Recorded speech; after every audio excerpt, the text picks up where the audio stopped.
Recommend you a Christmas movie? How about Die Hard? No, I'm kidding. Die Hard 2, which is also a Christmas movie, by the way. Takes place during Christmas. I love that they lampshaded in that movie. They have a line where John McClane says, "Another basement, another elevator? How can the same shit happen to the same guy twice?" Oh well, let's keep going. That movie is funny because the plot of it is essentially if Oliver North took a airport hostage and tried to like break Manuel Noriega out of prison, which is pretty cool for a big budget movie. It was fun. It's wildly violent, way more violent than the first one. I mean, it's Rennie Harlan. Yeah, Die Hard 2 is pretty intense. They show a whole SWAT team. Because remember in the first movie, the SWAT team, Hans goes, "Just wound them." And they shoot them all in the legs and stuff. And they show them all going, "Ow, ow, ow, ow." Like Terminator 2. In Die Hard 2, a whole SWAT team of cops just gets murked. "Hey, asshole, what do I look like to you?" "A sitting duck."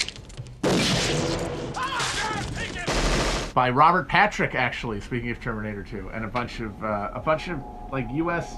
CIA guys.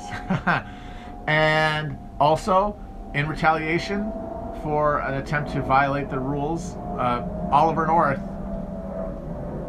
commands unwittingly to the people in the cockpit a British plane full of people, and they even show inside the plane, they show like all these old British people and little kids running around just to tell you how many innocent people are about to get splashed.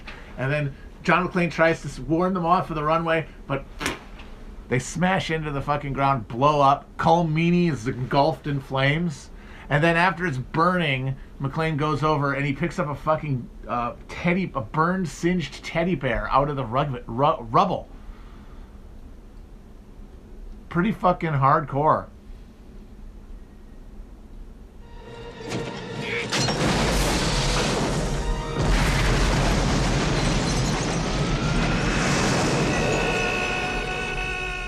The ejector seat escape from the crashed Hercules, that's pretty baller. He fucking puts John Amos into a fucking jet engine. Oh, best of all, spoiler alert, but the movie's 30 years old. So, this is the best part. So, they got this plane full of mercs, and Oliver North and Manuel Noriega are about to take off for a non-extradition country. John McClane gets on the side of the plane. The turncoat special ops guy, played by John Amos, the dad from Coming to America, comes out and they have a fight on the wing.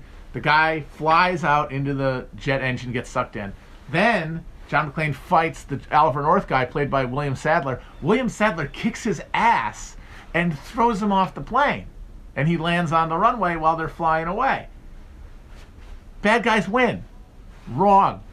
John McClane, while he'd been on the plane wing, had opened up one of the fuel tanks to like try to get him to have less gas. And when he's on the runway flat on his ass, he sees the big trail of gasoline. And he just takes a Zippo and lights it. Yippee-ki-yay, motherfucker.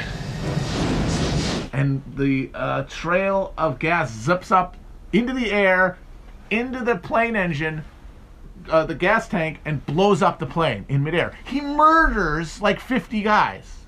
Like that's just a murder. That is illegal in all 50 states and the District of Columbia. That is like, no police officer has ever done an act of brutality and like excessive force on that level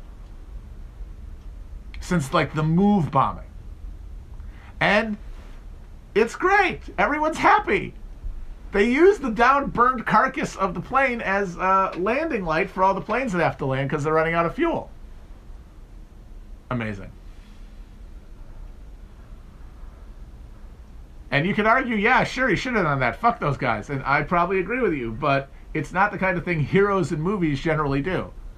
Like, anybody see Black Rain with Michael Douglas, where it's one of those Japan panic movies from the early 90s when we were afraid that the Japanese were going to take over because we were having a nervous breakdown about the fact that we were cutting our own balls off in regard to the industrial economy, but because we have no way to actually interrogate our own government's industrial policy because it's beyond politics, we had to put it off on somebody else, and we decided to blame the Japanese for it. Even though the Japanese, literally, their entire fucking economy, their post-war industrial economy, was stood up by us on purpose. And then in the 70s, we intentionally changed the rules to facilitate manufacturing in Japan in order to give them an industrial base to stand up from.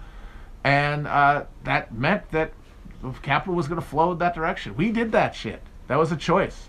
But we decided it was the Japanese fault. Music and movies are all America is good for, right? We make the machines. We build the future. But anyway, Michael Douglas goes to Japan, fights this guy who cut his partner's head off with a samurai sword, and he's got him like in an arm lock, and then there's like a broken plank with a big spike coming up, and there's a shot where like he looks at it, and he looks at the guy, and you think he's gonna kill him, but then it cuts to him bringing him into the police station and booking him. Even though it's Japan, he'll probably get like 5 years. Anyway, John McClane, not even the warm blood in the middle of a fight, just flick, whoosh.